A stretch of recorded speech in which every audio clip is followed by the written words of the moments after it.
Yeah, listener, I choose to remember BJ Penn as the first GOAT and the way he is behind me and those shorts with that black belt on him. A little bit about BJ Penn. So, my understanding is BJ came to Cesar Gracie's early on. My understanding also is that BJ Penn earned his black belt, won worlds, and something phenomenal like 2 years or something ridiculous like that. So, BJ Penn had a tremendous amount of natural talent. And that was included in his striking, the flying knees and stuff he would do that, during that time, people could not do or didn't know how to do or whatever you want to call it. So I think BJ Penn was the GOAT for his time.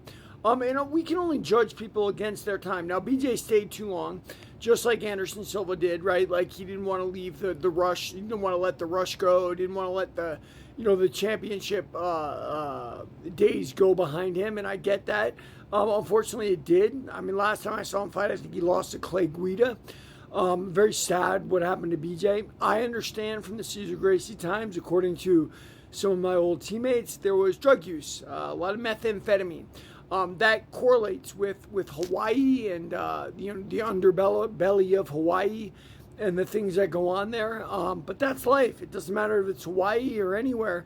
That kind of thing's going to happen. The CTE stuff, I get it. People are now going to blame that because BJ has sort of gone off the rails. Well, CTE is relatively new in our lexicon. To see behavior and whatnot. Methamphetamine paranoid delusion is not new. And the kind of stuff BJ is tweeting about and saying sounds a lot more like methamphetamine stuff than CTE stuff. CTE stuff's a lot of violent stuff. I know BJ was knocked out recently by a homeless guy, supposedly, which, correlates with a lot of things. I mean, number one, I don't care if you're the greatest of all time. If you're not training and you're just, hanging out, getting drunk and high and whatnot, you are a potential victim of anybody, and that's sad. I choose to remember the BJ Penn behind me right now, the BJ Penn that, beat George St. Pierre, beat Jens Pulver, that beat Sean, the Shark Shirk, the Muscle Shark, or whatever they called him.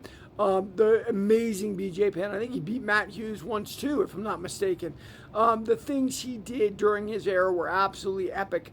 Chuck Liddell was great in his era, but BJ Penn was definitely athletically a step above Chuck Liddell. Chuck was very gritty, had a lot of power, knew how to sprawl, but BJ could do things nobody in that time in MMA could do. As for what's going on right now, yeah, drug use is bad, man. Don't do it. It is what it is.